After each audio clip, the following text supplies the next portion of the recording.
시간은 조금 지났는데요. 한 2, 3분만 더 잠깐 기도하면서 예배 준비하면서 잠깐만 기다리겠습니다. 연준이 살짝 해줄래?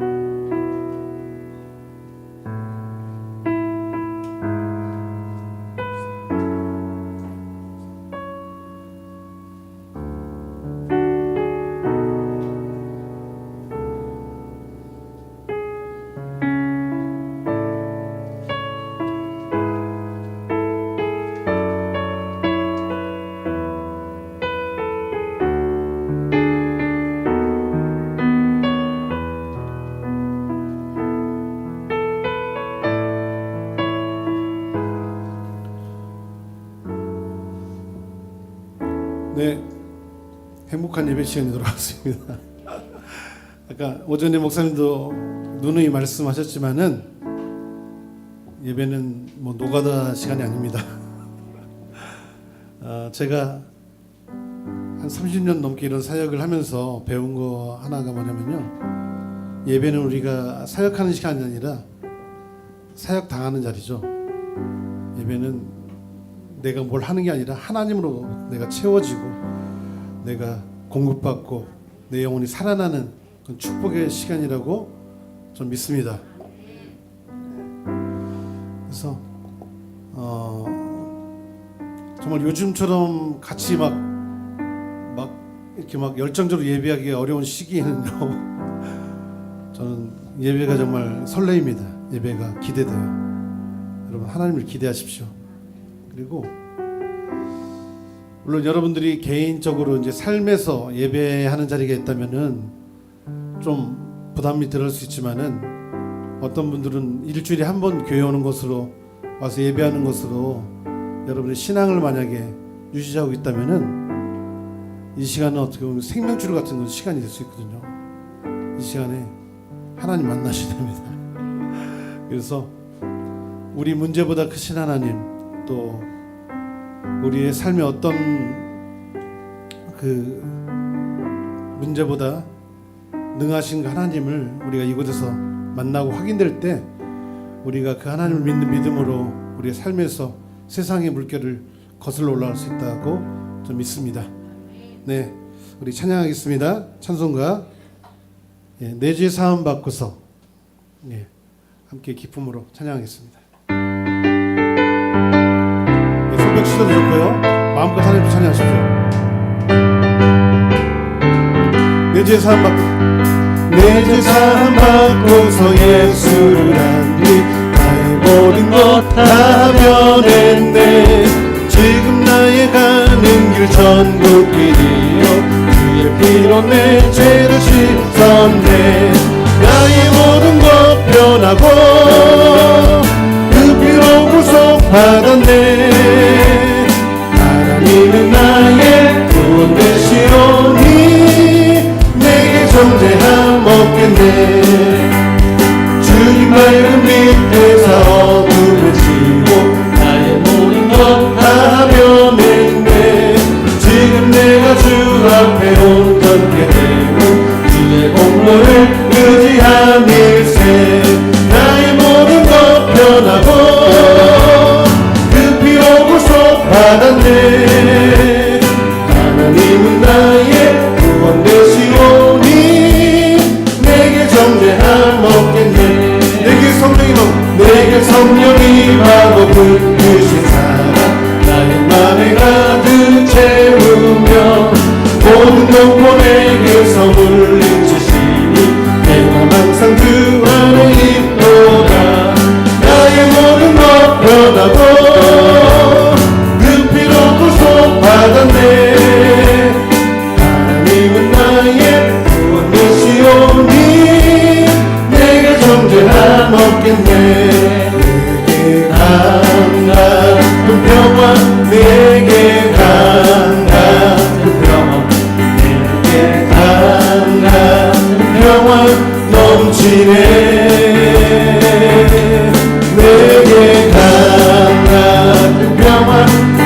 내게 강한 평화 내게 강한 평화 넘치네 바다 같은 사랑 내게 바다 같은 사랑 내게 바다 같은 사랑 내게 바다 같은 사랑 넘치네 할렐루야 내게 바다 같은 사랑 내게 바다 같은 사랑 내게 바다 같은 사랑 넘치네 샘솟는 기쁨 내게 샘솟는 기쁨 내게 샘솟는 기쁨 내게 샘솟는 기쁨 넘치네 할렐루야 내게 샘솟는 기쁨 내게 샘솟는 기쁨 내게 샘솟는 기쁨 3절 한 번 더 하겠습니다 내게 샘솟는 기쁨 내게 샘솟는 기쁨 내게 샘솟는 기쁨 내게 샘솟는 기쁨 넘치네 할렐루야 내게 샘솟는 기쁨 내게 샘솟는 기쁨 넘치네 내 영혼에 내 영혼에 햇빛이니 주 영광 찬란해 이 세상 어떤 빛보다 이 빛 더 빛나네 주의 영광 빛난다 내게 비춰주시옵소서 그 밝은 얼굴 배운 나의 영혼 기쁘다 내 영혼에 오래 있으니 주 찬양합니다 주 귀 기울이시사 나 듣고 계시네 주의 영광 빛는 밤에 비춰주시옵소서 그 밝은 얼굴 배운 나의 영혼 기쁘다 내 영혼에 봄날 되어서 주 함께 하실 때 그 평화 내게 깃들고 주 은혜 높이네 주의 영광 빛난 밤 내게 비춰주시옵소서 그 밝은 얼굴 배운 나의 영혼 기쁘다 내 영혼은 기락이 있고 그 소망 넘치네 주 예수 복을 주시고 또 내려주시네 주의 영광 빛난 밤 비춰주시옵소서 그 밝은 얼굴 배운 나의 영혼 기쁘다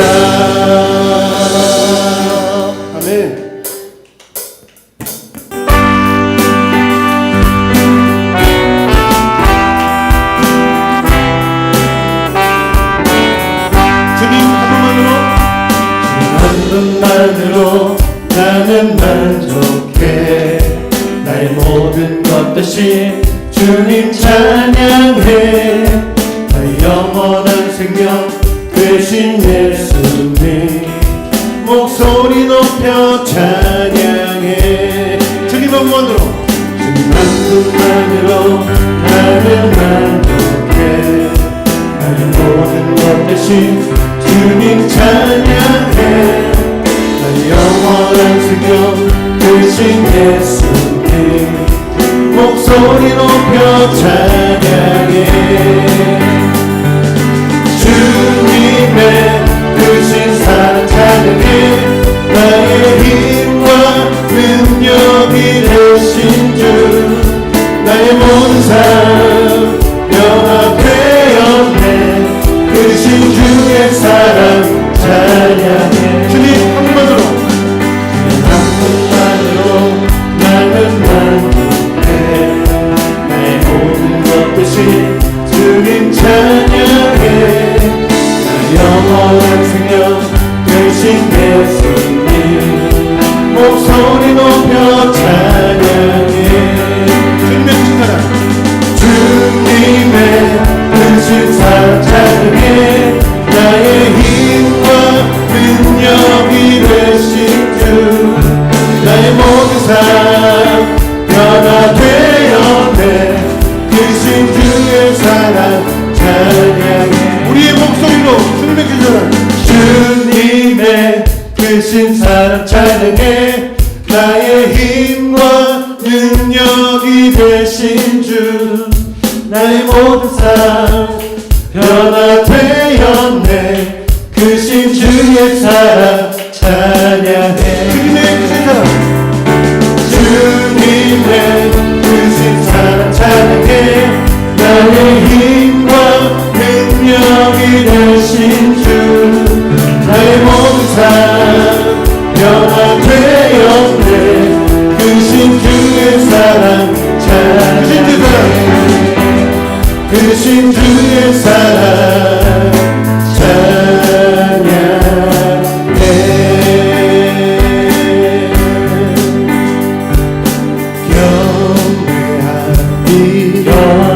경배하리 내 옷만 다해 내 옷만 다해 찬양하리 찬양하리 내 온 힘 다해 온 힘 다해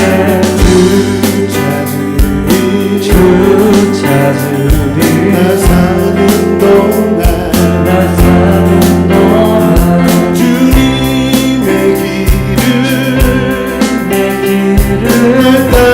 따라가리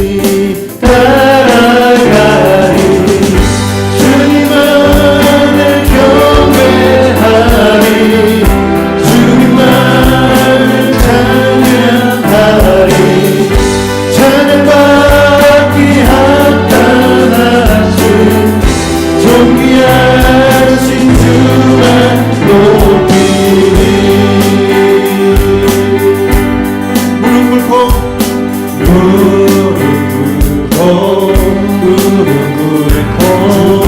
주맞이하리 내 모든 것 다 드리리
찬양하리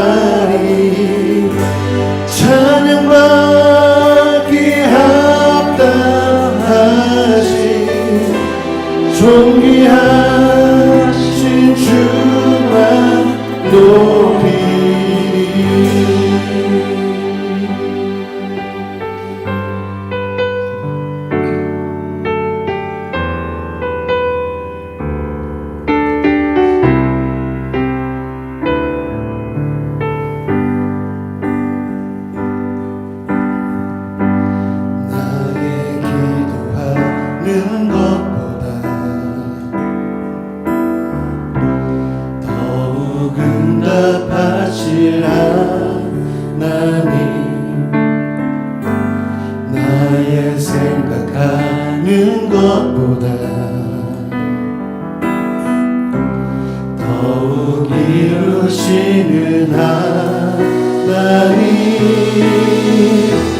우리 가운데 역사하시 능력대로 우리들을 강구함을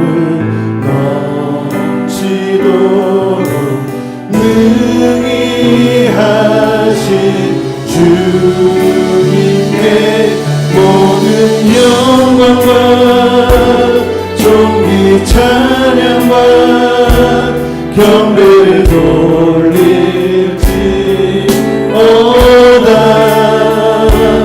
모든 영광과 존귀 찬양과 경배를 돌릴지어다.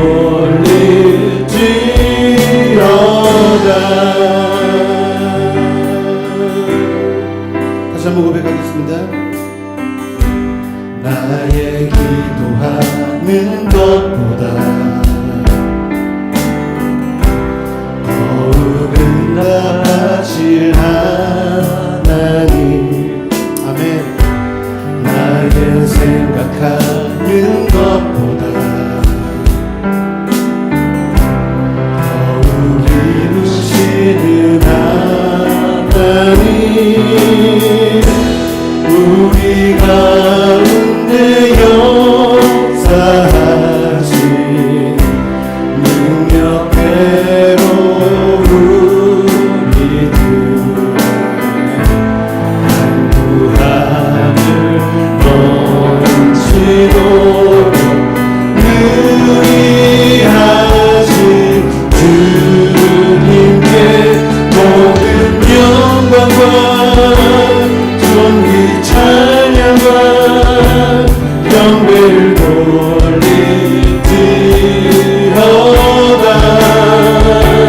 모든 영광과 존귀 찬양과 경배를 돌릴지어다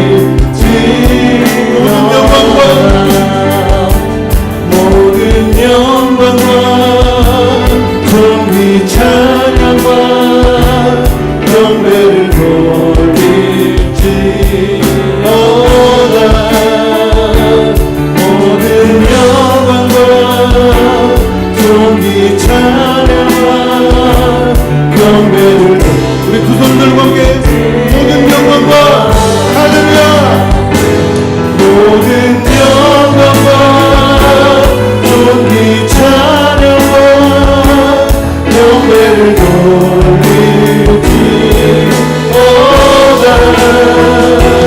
모든 영광과 존귀 찬양과 경배를 돌릴지 모든 영광과 존귀한 능력을 하나님께 모든 영광과 존귀와 능력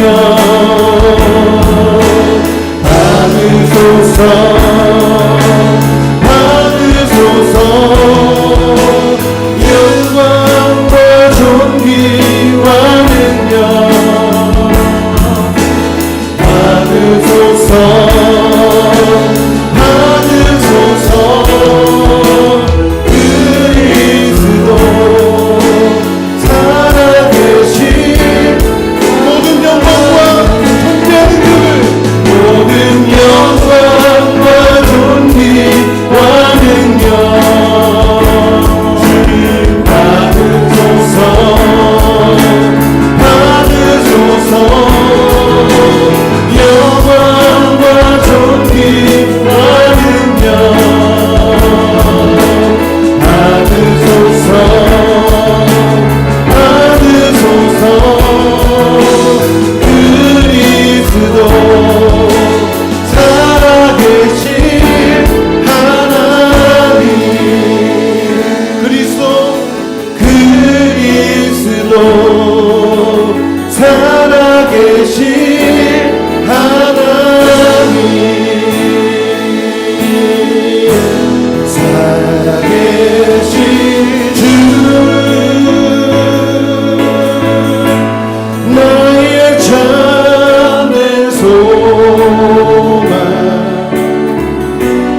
기도하는 시간 좀 갖고 싶습니다.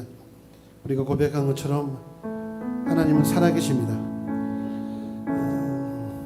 살아계신 하나님이 우리의 삶의 왕이시고 우리의 삶의 주인 되심을 우리가 믿습니다. 우리가 각자의 고백으로 하나님 우리 삶의 보좌의 왕으로 저장하시옵소서. 그 살아계신 하나님을 우리 모두 삶으로 맛보아하는 그런 참된 예배자가 될 수 있도록 우리를 그렇게 세워주시옵소서. 하나님이 예배당에 갇혀 계시는 하나님이 아니라 우리 모든 삶에 살아계시다면은 하나님 우리가 우리의 그 삶의 자리에서도 하나님을 예배하는 자에 예배하겠습니다. 우리가 하나님을 인정하고 높이며 하나님 앞에 나아가는 그 자리가 지성소가 되게 해주시고 하나님 그곳에서 하나님을 만나고 하나님과 동행하는 삶으로 하나님 나갈 수 있도록 그렇게 우리를 인도해 주셔서 우리 각자의 소원을 가지고 함께 우리 삶을 올려드리면서 한번 같이 기도하며 나가겠습니다. 참 좋으신 아버지 하나님 감사합니다. 하나님 우리가 오늘 고백한 것처럼 하나님은 살아계십니다.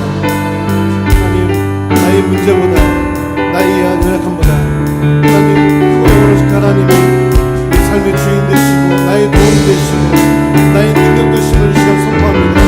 하나님 그 하나님과 하나님 우리가 교회에서뿐 아니라 우리의 삶에서도 하나님을 예배하며 하나님과 동의하는 삶으로 나갈 수 있도록 하나님 주시면서 특별히 오늘 이 시간 가운데 우리 각자의 삶의 보좌에 오셔서 하나님을 알게 하시고 하나님을 계시해 주시고 하나님 앞에 하나님이 원하시는 참된 예배자로 우리 삶이 드려지고 세워지게 하시도록 인도해 주셔서 하나님 오늘 우리가 하나님을 기대합니다. 우리가 하나님을 기뻐합니다. 아버지 우리가 오셔서 우리를 다스려 주셔서 우리 가운데 지혜와 지식을 부어주시고 하나님의 우리를 새롭게 하시셔서 하늘과 주님을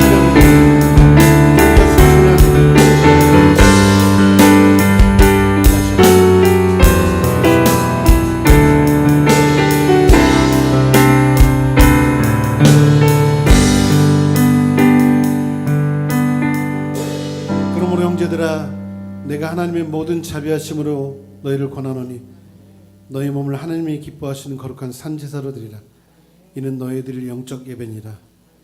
너희는 이 세대를 본받지 말고 오직 마음을 새롭게 함으로 변화를 받아 하나님의 선하시고 기뻐하시고 온전한 뜻이 무엇인지 분별을 하도록 하라고 말씀하신 하나님.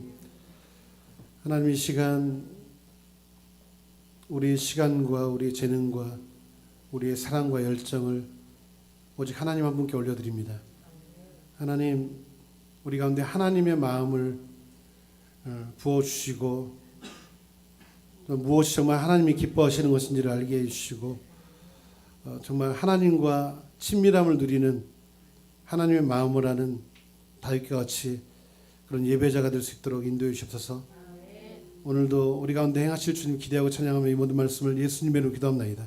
아멘.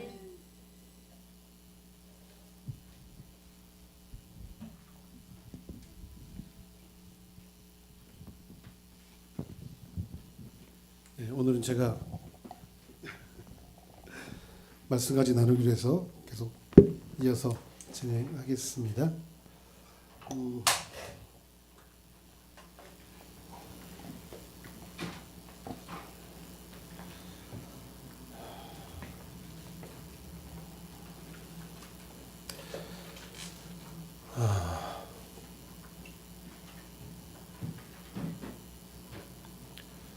지난번에 제가 예배에 대해서 잠깐 나눴는데 보통 강의 가면은 그 한 강의를 보통 1시간 반 정도 하거든요.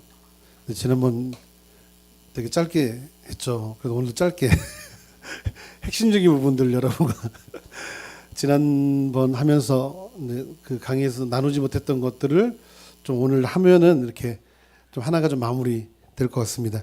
지난번에 제가 그런 제목으로 말씀 나눴는데요. 하나님이 찾으시는 참된 예배자. 이건 이제 요한복음 4장 23절 24절 말씀인데요. 여러분들이 너무 잘 알고 있는 말씀입니다. 그리고 예배에 대해서 이렇게 강의할 때 가장 많이 나오는 말씀 중에 하나라고 얘기할 수 있습니다. 아버지께 참으로 예배하는 자들은 신령과 진정으로 예배할 때가 오나니 곧 이때라. 아버지께서는 이렇게 자기에게 예배하는 자들을 찾으시니라. 하나님이 찾는다는 말은 굉장히 우리에게 의미가 있다고 생각해요. 하나님 어떤 사람을 찾으시냐면요, 예배하는 사람을 찾는다고 얘기했습니다. 그리고 구약에 보면은 중보기도하는 사람을 찾는다는 말씀이 있습니다. 왜냐하면 우리의 삶이, 그리스도인의 삶이 그냥 나만 잘 되고 잘 먹고 잘 사는 것으로 부름받은 게 아니라 하나님께서 우리를 통해서 세상을 축복하기 원하세요. 그래서 우리가 축복의 통로라는 노래도 많이 부르잖아요. 그죠? 근데 분명한 건 뭐냐면요, 여러분들이 세상을 축복하기 위해서는 여러분이 먼저 복을 받아야 돼요. 그 하나님의 원리를 이해하셔야 되고, 하나님 어떤 사람을 복 주시는지. 근데 제가 그 복에 대해서 사실 우리가 막 그 새해를 맞으면 새해 복 많이 받으십시오 막 많이 하잖아요. 근데 진짜 기독교에서 얘기하는 복이 뭘까를 생각해 볼 때 제가 하나 발견하는 건 뭐냐면요, 하나님이 복을 명하실 때 항상 따라오는 게 뭐냐면 하나님이 함께 하신다는 거예요. 하나님이 함께 한다는 게 복입니다. 믿으세요? 예. 하나님과 멀어지는 게 그러면 복이 아닌 거예요. 그러니까 세상에서 아무리 성공하고 뭐 돈을 벌고 좋은, 세상에서 얘기하는 그런 부를 누린다고 해도 만약에 그것 때문에 우리가 하나님과 멀어진다면은 그건 복이 아닐 수 있습니다. 네?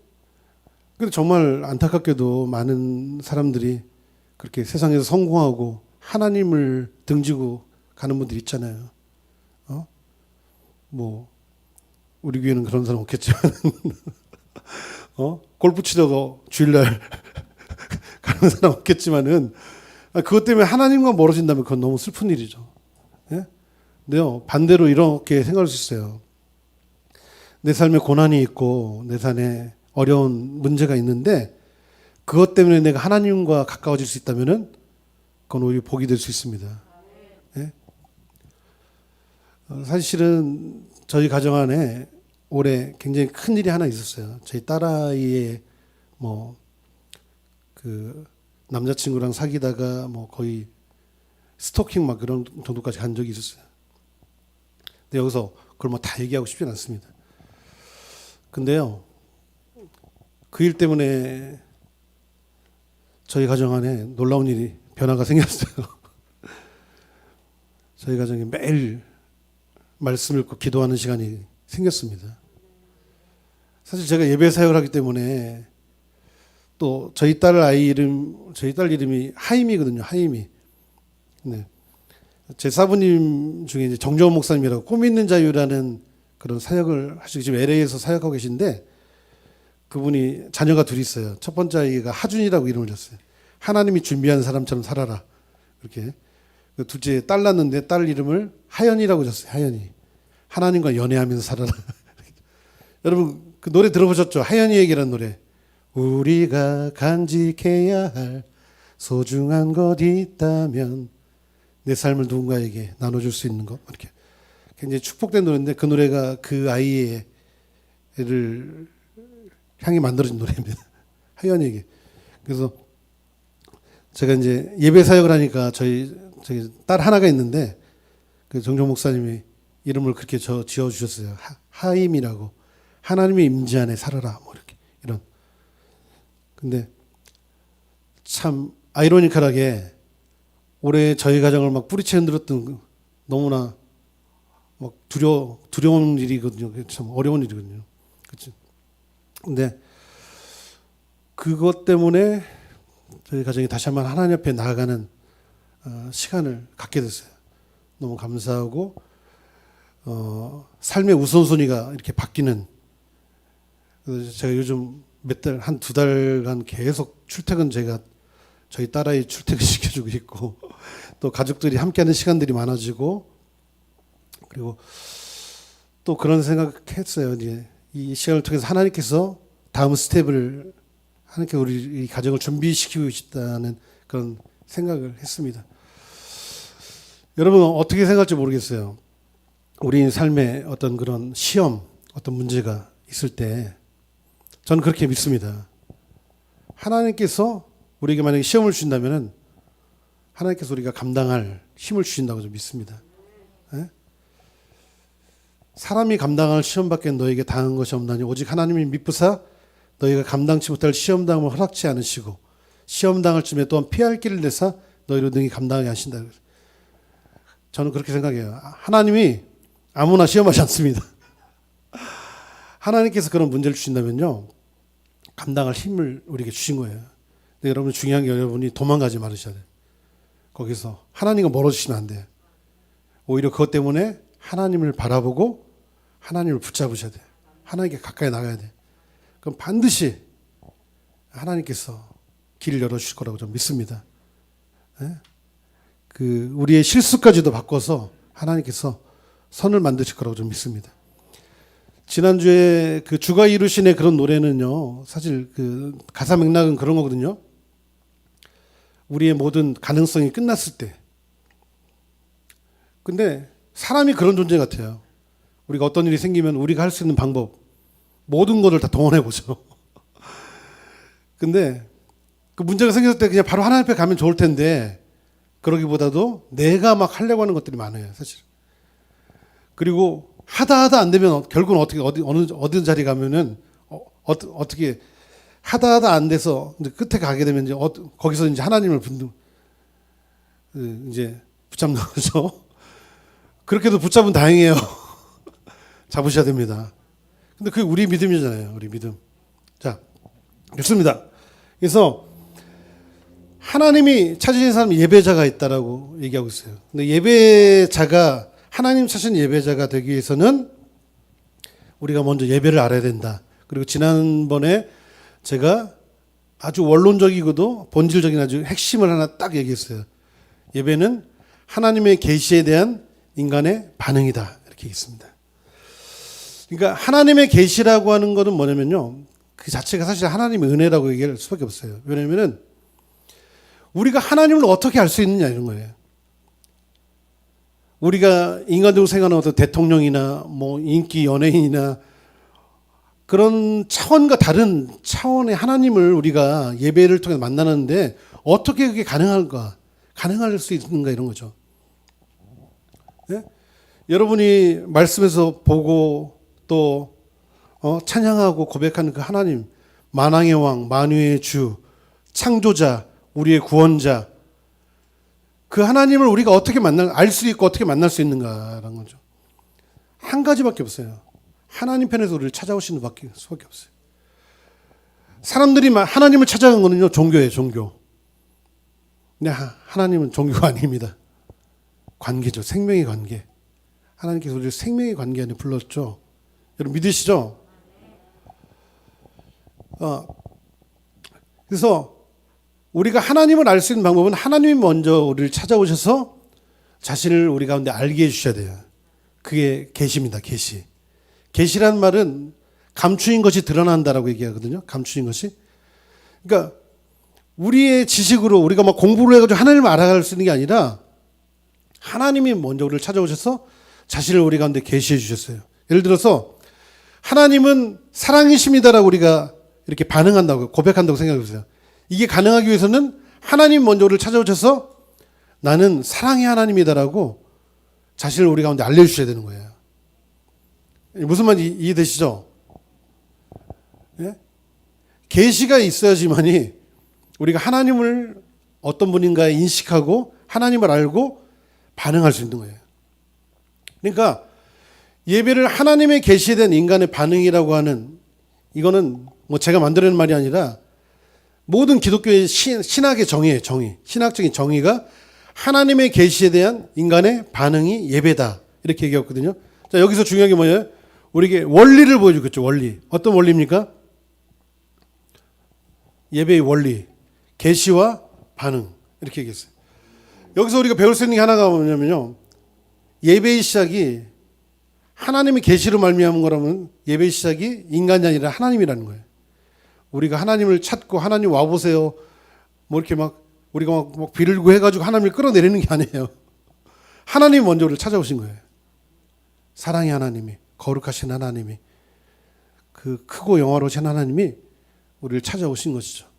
그리고 우리를 하나님께서 우리의 눈높이에 맞게 그분을 우리 가운데 계시해 주신 거예요.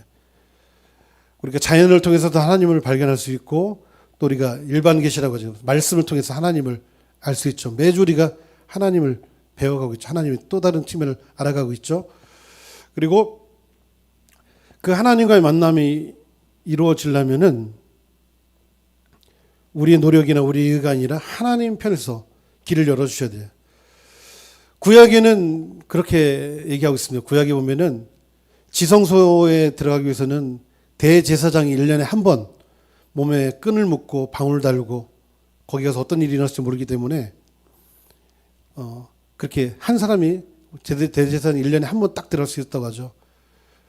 근데 신약을 사는 우리에게 주어진 축복이 뭐냐면요. 하나님께서 우리를 왕 같은 제사장으로 하나님과 직접 하나님과 만날 수 있는 관계로 우리를 불러주셨다는 거죠. 베드로전서 2장 8절 9절에 보면 그런 너희는 택한 족속의 왕 같은 제사장이요 거룩한 나라요 하나님의 소유된 백성이다 이렇게 얘기하고 있죠. 그래서 우리가 누구를 통해서가 아니라 직접 하나님을 만날 수 있는 그 관계 안에 하나님께서 우리를 불러주셨죠. 그리고 죄로 인해서 하나님과 우리가 단절된 우리 관계가 예수 그리스도의 그 십자가의 공로를 힘입어서 우리가 그 은혜의 보좌 앞에 나갈 수 있는 지성소 휘장을 찍고 은혜의 바지로 나갈 수 있는 길을 열어놓으셨다라고 이렇게 말씀하고 있습니다. 여러분 믿으세요? 그러니까 제가 지난번에 한번 그 말씀드렸죠. 예배 잘하는 게 얼마나 큰 축복인가에 대해서. 어떤 분도 그렇게 생각할 수 있어요. 일주일에 한 번 와서 예배하는 것도 힘든데 삶이 예배라고? 어떤 생각 드세요? 근데 때로 우리에게 세상에서 너무 누리고 세상이 크게 자리 잡고 있다 보면요. 하나님의 영역이 우리 안에 하나님의 뜻이 우리 안에 이렇게 살아라고 이렇게 주어졌을 때 이렇게 엄두가 안 날 때가 있어요. 아니 도대체 어떻게 근데 하나님께서 우리를 그런 삶으로 부르신다는 건요. 가능하기 때문이라고. 그리고 그것이 가장 큰 축복이기 때문에 하나님께서 우리를 그 자리를 부르신 거라고 전 믿습니다. 이걸 어떻게 설명을 할지 모르겠습니다. 근데 하나님께서 우리를 그 예배자로 부르셨다는 거죠. 예배자. 그래서 제가 지난번에 핵심은 하나님이 계시던 인간의 반응 이게 하나를 딱 얘기했습니다. 그래서 예배를 어떤 형태나 틀로 규정하지 않고 우리에게 원리를 보여주고 있는데 원리는 계시에 대한 반응이다. 그러니까 하나님을 아는 것이 하나님을 참되게 예배할 수 있는 재료라고 얘기할 수 있어요. 내가 만들어내는 하나님이 아니라 성경에 기록된 하나님이 어떤 분인지를 올바로 아는 거가 정말 중요하다고 얘기할 수 있겠죠. 자, 그래서 먼저 저를 한번 따라해 주세요. 예배는 하나님의 계시에 대한 인간의 반응입니다. 그러니까 예배에서 여러분들이 하나님 앞에 반응하는 것이 굉장히 중요합니다. 반응하는 것이 그냥 분위기에 휩쓸려서 아니 목사님이 하라니까 하는 그런 게 아니라 그게 어떤 의미인가를 생각하셔야 돼요. 그리고 하나님이 어떤 분인가를 여러분이 알게 되면은 그 하나님의 격에 맞는 합당한 우리가 반응으로 하나님을 예배하게 될 것입니다. 그렇죠? 저는 아까 모든 영광과 존귀와 능력 이런 고백할 때 손을 들어서 이렇게 고백하면 더 이 고백을 더 하나님 앞에 합당하게 올려드릴 수 있다고 생각했어요. 네? 여러분 아까 막 내 영혼에 햇빛비치니 내 영혼에 봄날 되어서 희락이 있고 근데 여러분 그 고백할 때 그런 기쁨이 있으면 좋겠어요. 하나님으로 인한 그게 당연한 거거든요. 마스크를 써가지고 제가 여러분 얼굴을 다 확인할 수가 없어요. 네. 근데 매번 전 도전하고 싶어요. 여러분 여호와를 기뻐하는 것이 우리의 힘입니다. 예? 그것이 능력이에요. 그래서 하나님의 계시된 인간의 반응 여러분 꼭 기억하셨으면 좋겠어요. 자, 두 번째 저를 한번 따라해주세요. 예배는 하나님과 인격적인 교제를 갖는 것입니다. 예, 인격적인 교제라고 했죠. 자, 핵심으로 딱 돼요. 인격적인 교제가 되려면 뭐가 필요하냐면요. 대상이 필요해요, 대상이. 근데 우리 예배에서 매주 우리가 어떤 도전이 있냐면요. 하나님이 보이지 않는 거예요. 만져지는 존재가 아닌 거예요. 근데 여러분은 이 한 주일 동안 어떻게 살아왔어요? 보여지는 거에 반응하며 살아왔어요. 들려지는 거에 반응하며 살아왔죠. 여기서 만약에 하나님이 딱 모습이 있다면 예배가 더 편할지 모르겠어요. 근데 사실 인간의 죄성은요, 그런 어떤 실체를 보게 되면은 우상이 될 수밖에 없어요, 우상이. 그런 하나님은 그런 존재가 아니거든요, 사실은. 자, 인격적인 관계라고 할 때 가장 중요한 게 뭐냐면 대상이 필요해요, 대상이. 그러니까 우리가 하나님을 예배한다고 할 때 가장 중요한 게 뭐냐면요, 하나님의 실존을 믿는 거예요. 하나님이 이곳에 계시다는 거. 그래서 히브리서 11장 6절 말씀을 보통 이 부분에서 인용할 수 있는데, 믿음이 없이는 기쁘시게 못하나니 하나님께 나아가는 자는 반드시 그가 계신 것과 그가 자기를 찾는 자들에게 상 주신 이심을 믿어야 한다라고 얘기했습니다. 이 말씀에도 놀라운 축복이 담겨 있잖아요. 하나님이 계신 것과 믿음이 없이 기쁘시게 못하나니 하나님이 계신 것과 그분을 찾는 게 상 주신을 믿어야 한다. 하나님께서 그렇게 우리에게 축복을 약속하셨습니다. 믿으시죠? 인격적인 관계를 갖는다는 거 굉장히 중요해요. 그런데 제가 예배하면서 도전하는 것 중에 하나는 우리 예배 안에 인격성의 부재라는 표현을 한번 쓰고 싶은데, 하나님과 인격적인 교제를 하려면 하나님을 인격적으로 대해야 되는데 우리가 예배에서 하나님을 인격적으로 대하고 있는가 한번 생각해 보세요. 인격적으로 대한다는 건 뭐예요? 하나님의 실존을 인정하는 거예요. 쉽게 얘기한다면 여러분이 하나님 앞에 나왔을 때 안녕하세요 할 수 있어요. 안녕하세요. 하나님 앞에 안녕하세요. 쉽게 얘기했어요. 그러니까 왜 이렇게 얘기냐면은 우리가 서로 딱 만나면 가장 먼저 반응이 인사하는 거잖아요. 그렇죠? 이게 인격적인 관계에 그 대상에 대한 존중 이런 의미를 갖고 있거든요. 예전에 뭐 책 제목 중에 그런 게 안녕하세요 성령님 뭐 이런 책도 있었죠. 그분과 대화 이렇게 교제해 본 적 있어요. 그렇게 길을 걸으면서 하나님 안녕하세요. 지금 함께하고 계시죠? 전 그게 뭐 이상한 거라고 생각하지 않아요. 우리가 어떻게 보면은 하나님과 동행하는 삶의 비밀이라고 얘기할 수 있습니다. 그래서 내가 하나님 앞에 예배 자리에 나왔을 때 하나님을 내가 인격적으로 대하고 있는가, 그것이 하나님과 인격적인 교제할 수 있는 중요한 기초라고 얘기할 수 있습니다. 저는 아파트에 살고 있는데요. 사실 아파트에서 뭐 그 경비하시는 분들이나 이런 분들 막 갑질도 하고 막 뭐 아래서 무슨 종처럼 막 그런 사람도 있잖아요. 근데 저는 아침마다 그분들 만날 때마다 인사를 나누는데 그게 너무나 좋은 거라고 생각해요. 그분들과 건강한 관계를 맺는 거거든요. 근데 제가 인사할 때 그분들이 저와 인격적인 어떤 그 관계가 이렇게 형성되는 것. 근데 그분들이 너를 존중해 주는 것을 이렇게 느껴지거든요. 예배에서도 마찬가지입니다. 하나님과 인격적인 교제를 갖기 위해서는 하나님의 실존을 인정하는 것, 하나님의 계시를 믿는 것, 이것이 가장 중요하다고 얘기할 수 있습니다. 그러니까 우리가 이곳에 와가지고 예수 우리 왕이요 이곳에 오소서 해가지고 주님이 다른 데서 오시는 게 아니에요. 이곳에 계신 거예요. 믿으시죠? 예? 예수 우리 왕이요 같은 고백은 오히려 하나님의 그 통치 이런 의미를 담은 노래죠. 그렇죠? 여기서 하나 얘기를 잠깐 나누고 싶습니다. 제가 제 친구 목사님이 계신데 지금 호주에서 이제 담임 목회를 하고 있는데, 그 한국에서 아주 이름만 되면 알만한 큰 교회 부목사였어요. 부목사였는데 한번 그 교회에 바피치라고 하는 예배인 도자가 이렇게 세미나를 하기 위해서 왔어요. 바피치는 우리나라에 많이 알려진 분인데요. 사랑하는 나의 아버지라는 노래 작곡하신 분이거든요.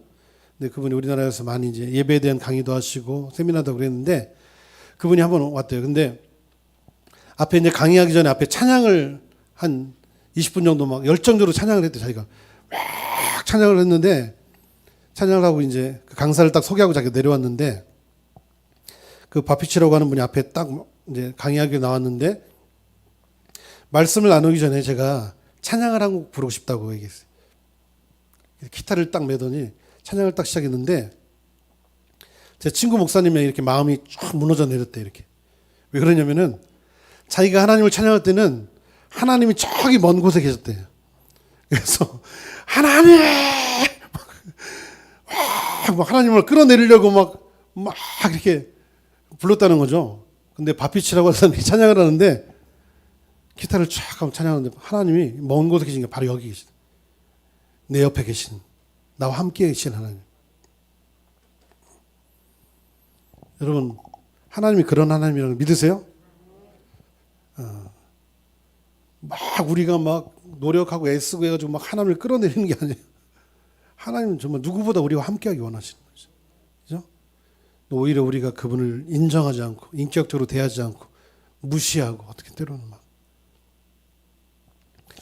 사실 죄라고 하는 것이 어떻게 보면 그런 의미가 있어요. 우리가 왜 죄를 짓습니까? 죄를 짓는 순간을 보면요. 하나님이 없어요, 거기는. 하나님을 인정하지 않죠. 네? 내가 하나님의 자리가 있는 거죠. 네? 그래서 저는 우리가 예배에서 만나야 될 하나님이 그런 친밀하신 하나님, 그리고 우리가 예배에서 정말 하나님을 인정하는 것이 정말 중요하다는 것을 여러분이 꼭 기억하셨으면 좋겠습니다. 네, 세 번째, 별따라 예배는 습득되는 것입니다. 제가 지난번에 말씀 나누면서 여러분들을 기억같이 보시면 우리 교회 안에 가장 문제가 뭐냐면은 예배가 그렇게 중요하다고 생각하는데 예배에 대해서 배운 적이 없어요. 우리가 뭐 11조하고 성수주의라고 뭐 이런 기본적인 뭐 새신자반에서 그걸 배울 수 있는지 모르겠지만은 진짜 예배에 대해서 우리가 배운 기억이 있는가 한번 생각해 보세요. 저는요, 여기 우리 장로님이나 우리 권사님이 우리 어르신들 정도면요, 예배의 달인이 된다고 생각해요. 예배의 달인. 예배의 달인. 어떻게 생각하세요? 제가 TV를 보면서 생활의 달인 되게 재밌게 봤거든요. 저는 생활의 달인을 한마디로 이렇게 얘기하고 싶어요. 평범함 가운데 있는 비범함. 거기 있는 사람들이요, 달인이 되기 위해서 막 갈고 닦은 게 아니에요. 근데 두 가지 특징이 있어요. 하나는 자기가 하고 있는 일에 자부심을 가지고 있어요. 그게 아무리 그게 우리가 생각할 때 뭐 좀 낮게 생각하는 직업 뭐 그런 일이라 해도 자기가 하고 있는 일에 대한 자부심을 가지고 있어요. 두 번째, 그 일을 즐기고 있어요. 억지로 하잖아요. 근데요, 자기가 하고 있는 일을 성실하게 열심히 하다 보니까요, 어느 날 그 방면에 전문가가 되는 거예요. 전문가. 누구도 흉내낼 수 없는 탑이 되는 거예요. 여러분 생각해 보세요. 낚시를 즐기는 사람이 10년 동안 매주 가서 낚시를 했다. 저는 그 사람은 낚시 달인이 될 수 있다고 생각합니다. 어디에 가서 고기를 잡아야 되는지, 어디에 어떤 미끼를 써야 되는지 다 알고 있죠. 그럼 굉장히 우리에게 도전 아닙니까? 우리가 지금 수십 년 동안 예배를 했는데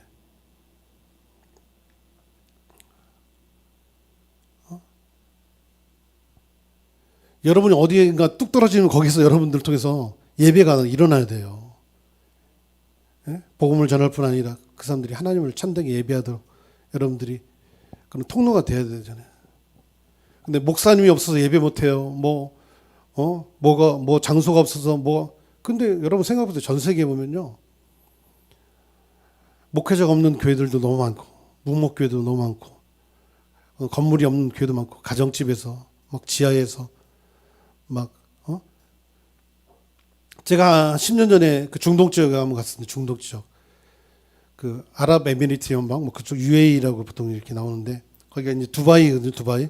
근데 원래 그 나라 수도가 어디면 아부다비라고 하는 지금 두바이에서 차로 한 2시간 정도 가야 되는데, 두바이는 이제 워낙 거기가 뭐 이렇게 관광하고 막 그런 것들이 개발돼 있어가지고 많이 알려졌지만 원래 아부다비라고 하는 지역인데요. 거기서는 주일이 금요일 날이더라고요. 금요일 날이 주일인데 예배하는 자리가 한 군데 딱 정해져 있어요. 근데 제가 집에서 사진 찍어 놓은 게 있는데 한 건물인데요. 거기에 교회가 한 50개 이상 돼 있는 것 같아요. 거의 100여 개의 교회가 쫙 있어요. 그럼 거기에 막 200명 모일 수 있는 공간, 50명, 100명, 뭐 10명 모일 수 있는 공간들이 막 그 건물 안에 있는데 거기서 예배가 가능하게 된 거는 예전에 선교사 분들이 그 왕족을 어떻게 고쳐줘, 이렇게 병을 고쳐줘 가지고 그 예배할 자리를 거기다 이렇게 허용해 준 거예요. 거기다 건물을 짓고. 근데 거기 보면 막 교회 이름이 쫙 이렇게 있어요.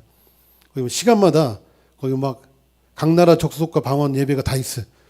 중국에서 오신 분들 예배, 필리핀에서 오신 분들 예배, 뭐 막 그래서 그 공간에 막 예배 드리면 바로 빠지고 다른 팀이 막 악기 들고 들어가서 예배하고 그런 예배도 있어요. 그러니까 어떤 뭐 공간에 대한 이런 개념도 아니고 사실은. 그러니까 여러분들이 우리의 삶에 적용하면 사실은 삶의 예배라는 측면이 가능한 거죠. 가능.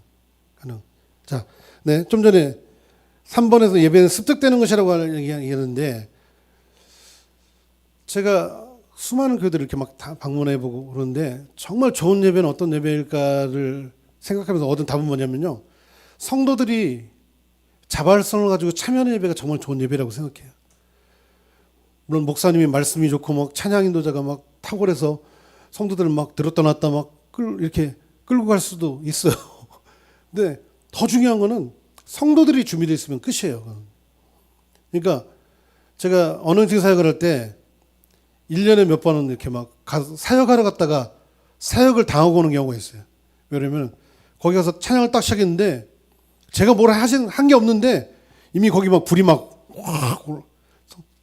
거기서 사람들이 막 마음이 막 열정이 막 하나님을 향한 사랑이 막 불타오르고 있더라고요. 그럼 제가 뭐 한 게 없잖아요. 그냥 그 노래 가이드 한 것 뿐이죠. 근데 뭐 여기는 뭐 벌써 막 그런 충만함이 이렇게 일어나고 있죠. 그러니까 성도들이 예배자로 준비되는 건 너무 중요하죠. 근데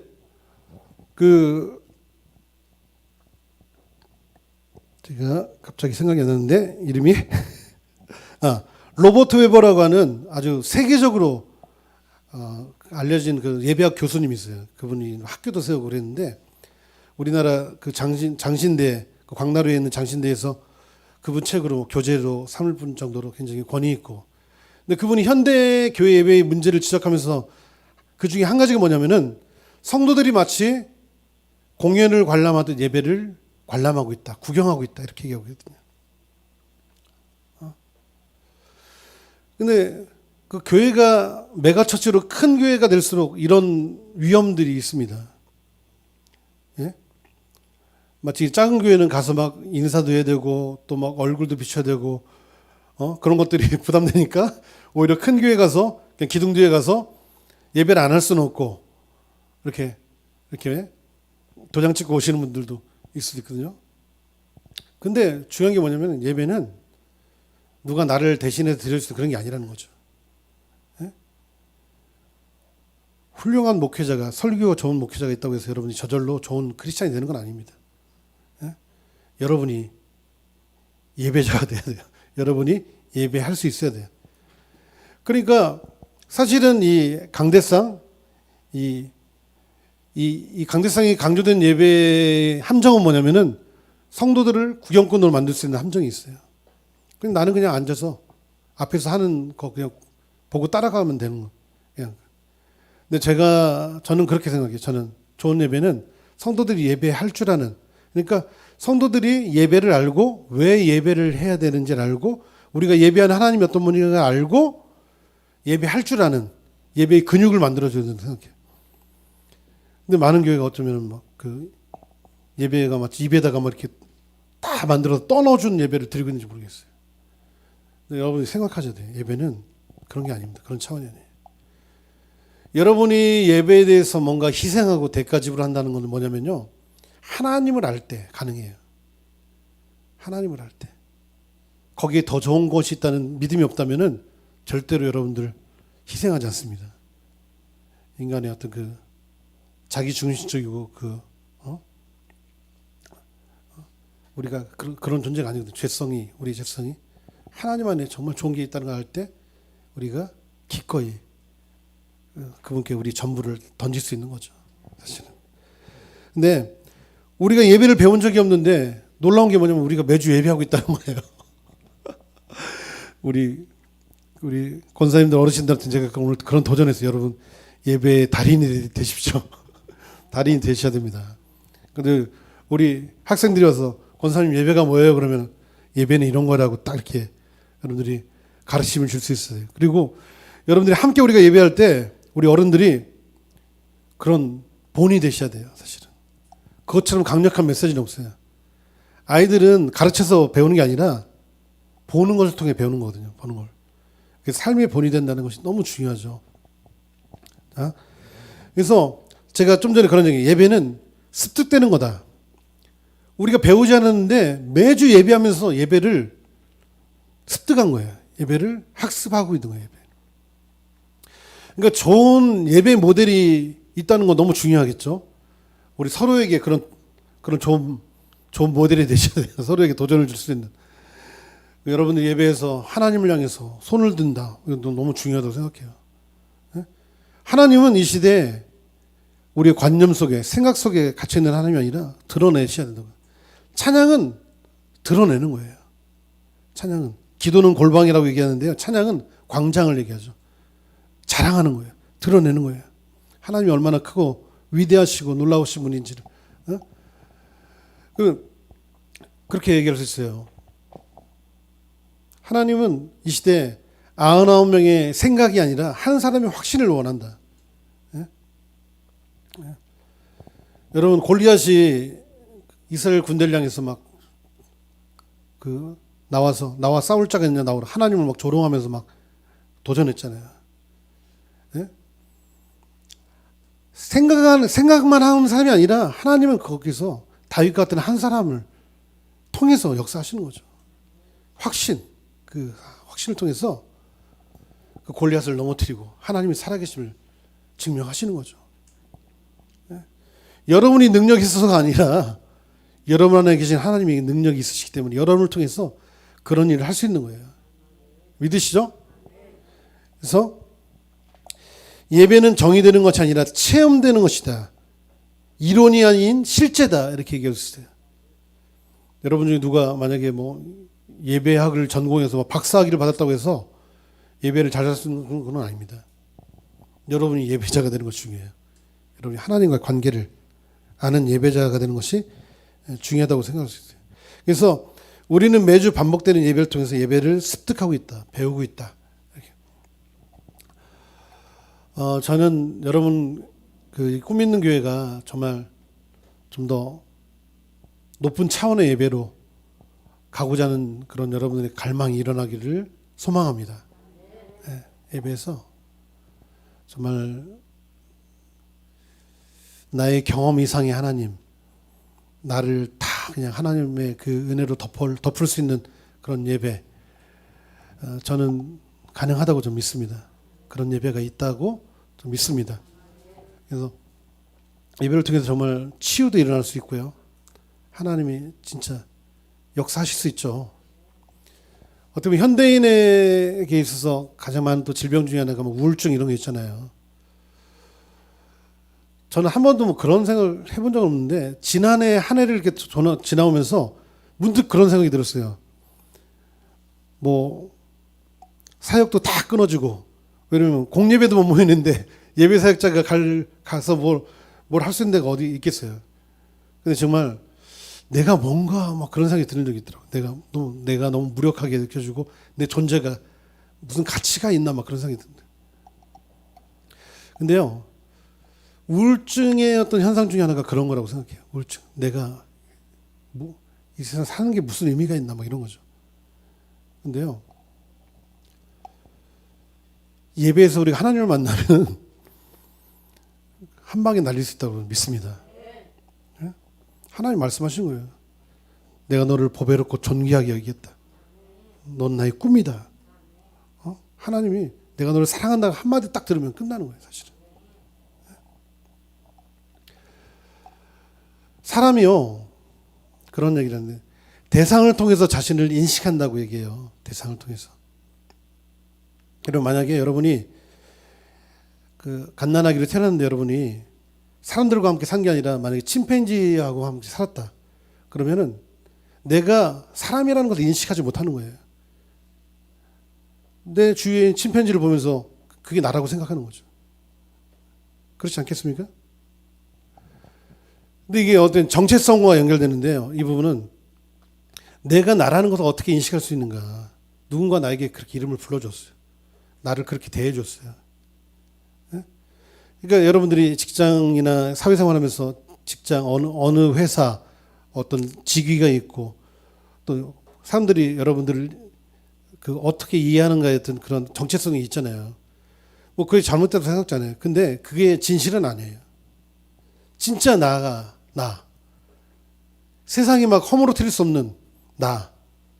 그게 뭐냐? 하나님이 나를 어떻게 여기시는가거든요. 내가 하나님 앞에서 어떤 존재인가를 발견하는 거. 이것이 누가 나를 뭐 어떻게 공격해도 내가 요동치 않을 수 있는 흔들리지 않는 어떤 그런 그 견고한 기초가 되는 것입니다. 믿으세요?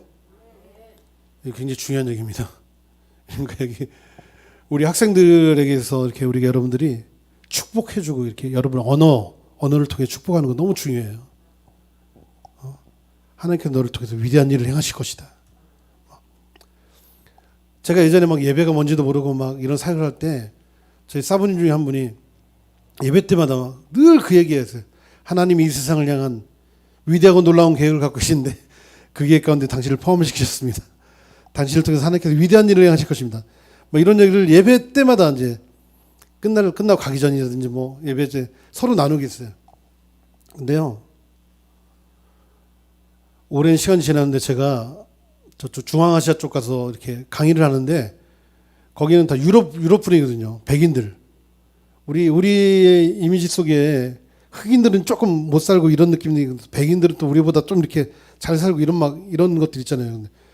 근데 제가 딱 갔는데 거기 막 백인들이 쫙 막 한 200~300명 앉았는데 거기서 강의를 하는데 꿈만 같은 거예요. 내가 여기서 강의를 한다는 게. 근데 그때 하나님이 그 생각나게 하시더라고요. 하나님이 위대하고 놀라운 계획 가운데 너를 포함시켰고 너를 사용했다.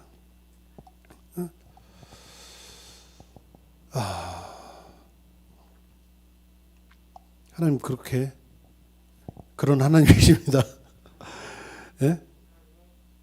나이가 들면 들을수록 점점 자신의 어떤 가능성에 대해서 우리가 이렇게 선을 긋는 것 같아요. 이렇게 내가 할 수 있는 범위 뭐 이렇게 되죠.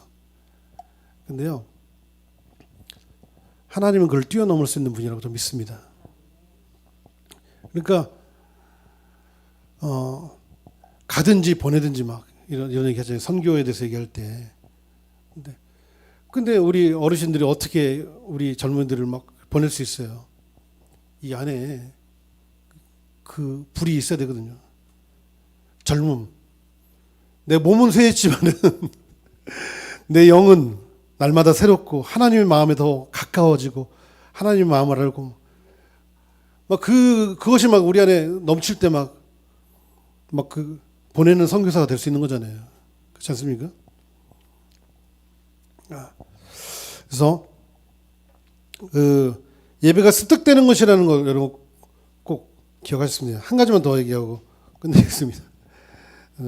얘기가 막 줄기가 많이 빠지는데, 자, 저를 따라 예배는 가치를 돌리는 것입니다. 예, 가치라고 하는 건 뭐냐면은 내 삶의 우선순위라고 얘기할 수 있어요. 그러면은 내 삶에 뭐 어떤 것을 가치 있게 여기는가가 내 삶을 결정하는 아주 중요한 기준이 될 수 있는 거죠. 예를 들어서 사람들은 모두 자신이 사랑하고 가치 있게 여기는 것에 반응하며 살고 있다. 이렇게 얘기할 수 있습니다. 무엇인가?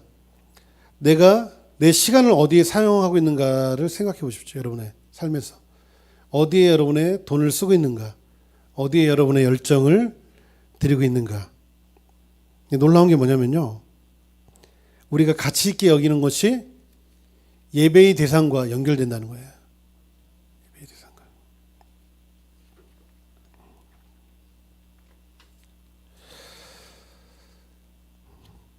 그러니까 감히 우리가 하나님과 라이벌이 될 수 있는 어떤 이 세상에 어떤 가치는 없어요, 사실은. 근데 참 어리석게도 사람은 사람은 하나님 아닌 어떤 다른 대상이나 어떤 존재를 하나님 자리까지 끌어올리는 하나님 자리 갖다 놓는 그런 죄를 범하는 거죠. 미국에서 그 젊은이들 안에 큰 영적인 부흥을 이렇게 주도하고 있는 패션이라고 하는 사역이 있는데요. 거기 루이 기글리오라는 목사님이 그런 얘기를 했어요. 예배란 우리가 가장 가치 있게 여기는 것에 대한 우리의 반응이다. 가치. 여러분의 삶에서 가장 중요하게 여기는 것은 무엇인가? 무엇을 보고 어떤 생각 가운데 살아가고 있는가? 무엇이 여러분을 사로잡고 있는가? 무엇에 여러분의 삶을 드리고 있는가 하는 것이죠.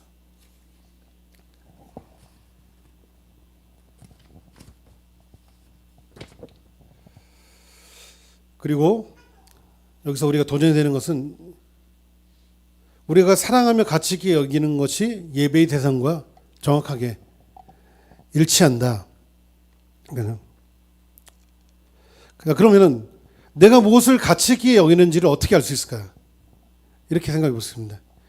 내가 무엇을 가치 있게 여기는가 알 수 있는 방법은 뭐냐면 내가 가치 있게 여기는 것에 대해서 어떤 희생과 대가를 치를 수 있는가.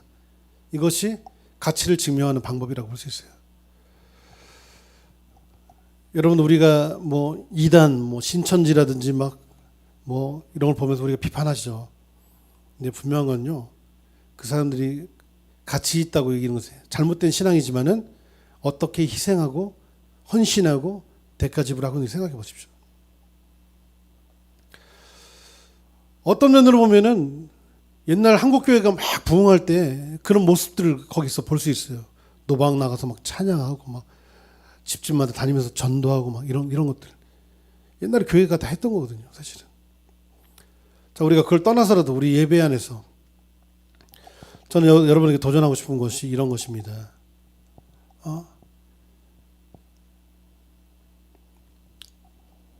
나에게 편하고 익숙한 예배를 내가 추구하는 게 아니라 하나님이 원하시는 예배를 드리는 것이 정말 중요하다고 생각해요. 근데 우리는 어느 순간부터 그냥 나한테 익숙하고 나한테 편한 예배를 내가 강요하고 있는 게 아닌가. 예배 시간,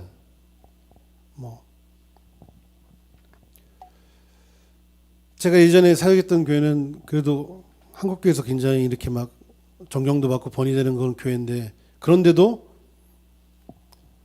찬양 시간은 한 15분 정도 하는데, 보통 우리가 예배를 시작할 때 함께 일어나서 찬양하자고 하잖아요. 근데 저하고 친한 장로님이세요. 그분이 새신자반 하시고. 근데 저한테 와서 말씀하시더라고요. 가능하면은 성도들 좀 빨리 앉혔으면 좋겠다. 그 말이 무슨 말인지 알죠, 제가 알죠. 근데 저는 그 어르신들이 만약에 힘들다면은 언제든지 앉으셔도 돼요. 함께 일어나서 찬양합시다. 함께 일어나지만은 불편하고 그러면 앉으시는 게 맞죠. 그걸 누구도 막 맞춰서. 근데 그 기준에도 예배를 맞추는 건 맞지 않다고 생각해요. 우리가 하나님 앞에 한 주간 나왔는데 10분, 15분도 일어나서 찬양하지 못합니까? 우리 젊은 친구들 막 1시간, 2시간도 열정적으로 뛰면서 막 찬양하거든요. 근데 뭐 어떤 그런 기준을 따라가자는 게 아니라 우리의 어떤 마음, 태도 이런 것들을 한번 생각해 보고 싶은 거죠. 제가 한 번은 저쪽 하남 쪽에 있는 거기는 특이하게도 토요일 날 모여서 막 뜨겁게 예배하는 그런 공간에 갔는데요. 평균 나이가 거의 한 60 이상 같아요. 이렇게 어르신들 되게 많으셨어요.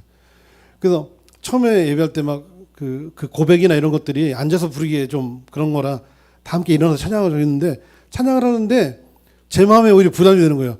저분 그냥 앉으시면 좋겠는데 안 앉으셔. 그래서 막 찬양하다가 앉으셔도 돼요 막 하면서 찬양했는데 안 앉으시더라고요.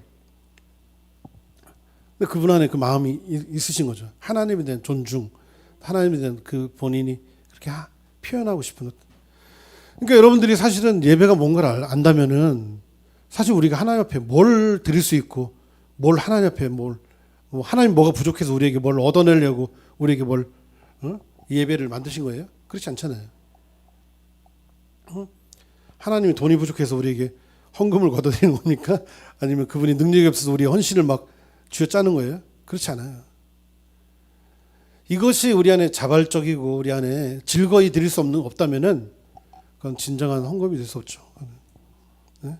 하나님께서 우리에게 그걸 요구하는 것이죠. 그러니까 사실 우리가 뭘 하나님께 드릴까 보다 하나님이 어떤 분인가를 알고 그 하나님이 내 삶에 얼마나 놀라운 일을 행하셨는가를 알고 거기에 대해서 그럼 내가 어떻게 하나님을 섬겨야 되겠습니까?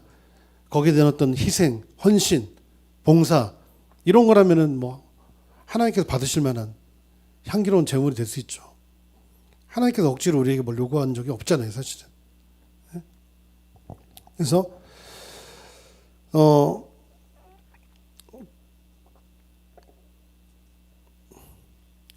마태복음 13장 44절에 보니까 이런 말씀이 있습니다. 천국은 마치 밭에 감추인 보화 같으니 사람이 이를 발견한 후 숨겨두고 기뻐하며 돌아가서 자기의 소유를 다 팔아서 그 밭을 샀다. 이렇게 얘기했죠. 자, 밭에서 보물을 발견한 사람이 있었는데 옛날에는 그 막 은행이나 이런 게 없으니까요. 막 보물을 땅 속에다 이렇게 막 묻어놓고 그렇게 했다가 막 전쟁이 나서 막 죽기도 하고 막 그 거기에 뭐가 묻혀 있는지도 모르고 막 이렇게 그런 일들이 있었다고 합니다. 근데 여기 보니까 밭에서 보물을 발견한 사람이 있었는데 중요한 게 뭐냐면 이 밭이 자기 밭이 아니었어요. 그래서 이 사람이 어떻게 했냐면 그 보물을 숨겨두고 돌아와서 자기의 모든 소유를 다 팔아서 그 밭을 샀다라고 얘기하고 있습니다.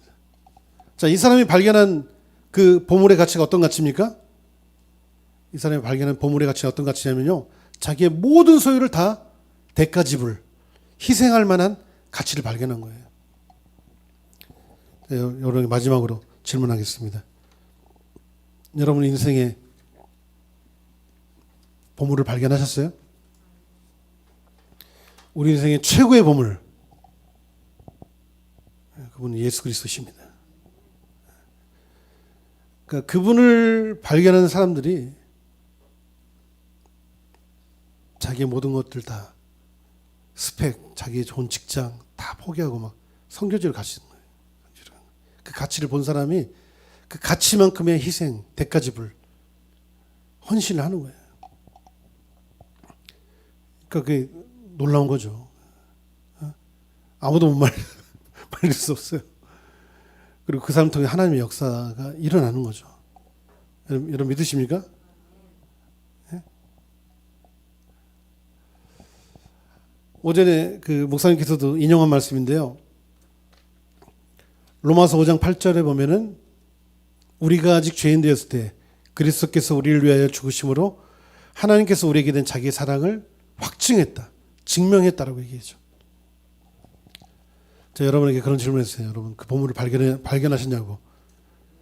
근데 놀라운 게 뭐냐면요. 우리가 그분을 알기 전에 그분을 찾기도 전에 우리가 죄인이었을 때 하나님이 우리가 얼마나 소중한 존재인가를 그분의 십자가를 통해서 우리 가운데 증명해 주셨다는 거예요. 하나님 먼저 우리를 찾아오셨습니다. 그리고 우리를 향해서 사랑한다고 고백하셨죠.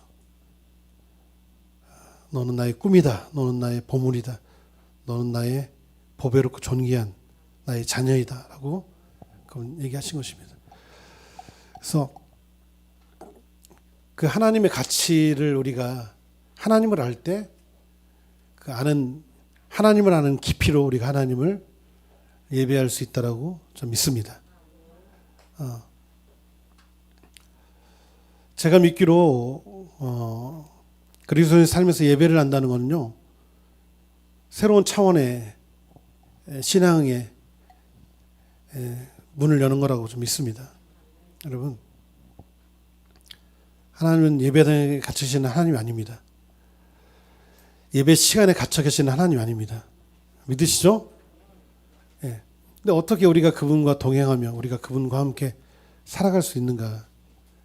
비결을 하나 딱 얘기하면 하나예요. 그분을 사랑하는 거하고 연결되어 있습니다.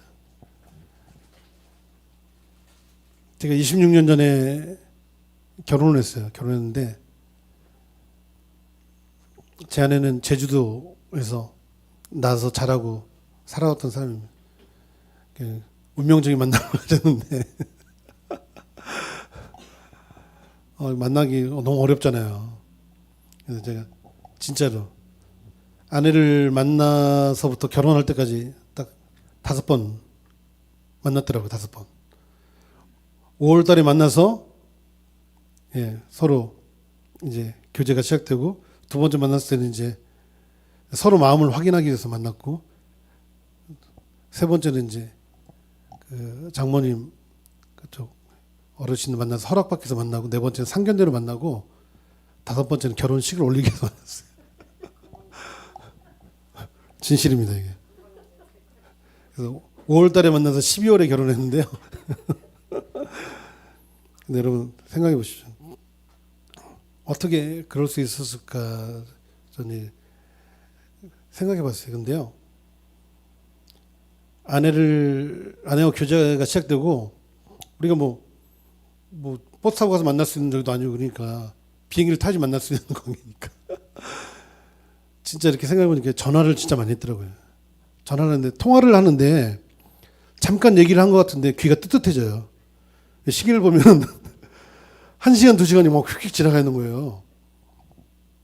우리 보통 권사님들이 막 교회에서 잠깐 기도 이렇게 눈 감고 일어났더니 2시간 지났다더라, 이런 간증 들을 때 있잖아요.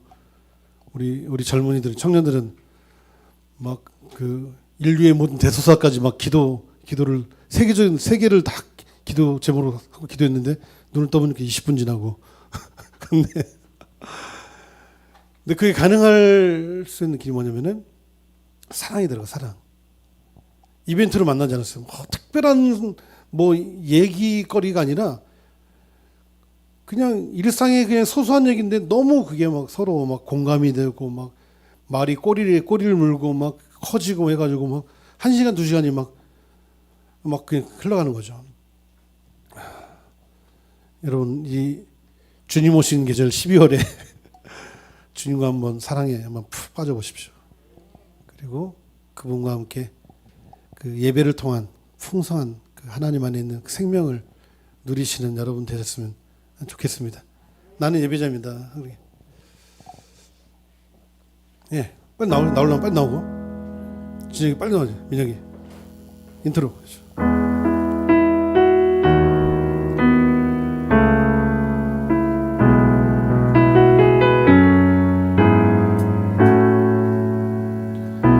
우리 함께 고백하겠습니다. 나는 하나님을 하나님을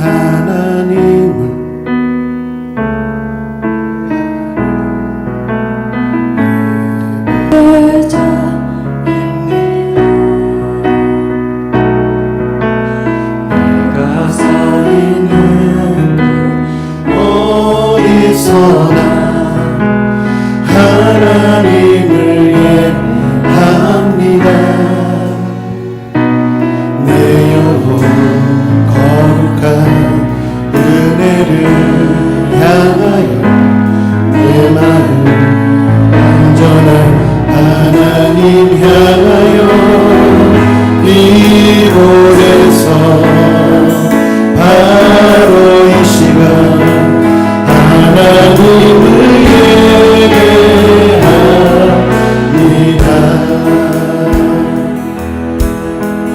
다시 한번 고백하겠습니다. 나는 하나님을 예배하는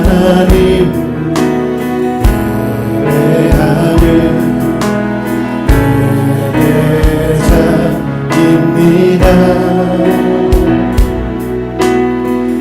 내가 서 있는 어디서나 하나님을 예배합니다.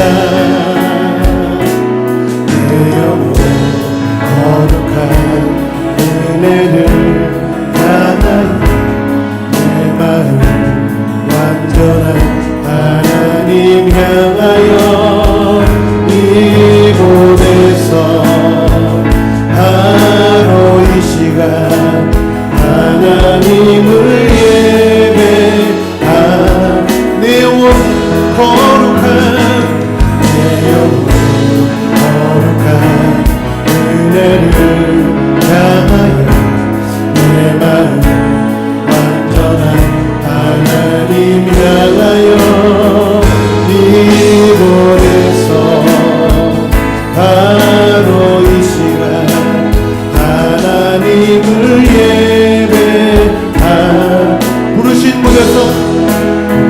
진 곳에서 나는 예배하네.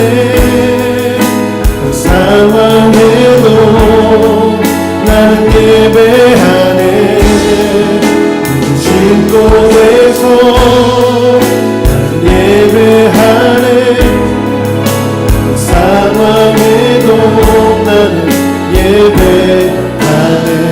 내가 걸어갈 때 길이 되고 걸어갈 때 길이 되고 살아갈 때 삶이 되는 그곳에서 예배하네.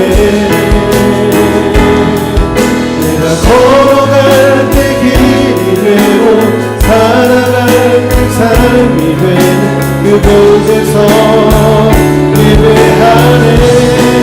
내가 걸어갈 때 내가 걸어갈 때 길이 되고 살아갈 때 삶이 되는 그곳에서 예배하네.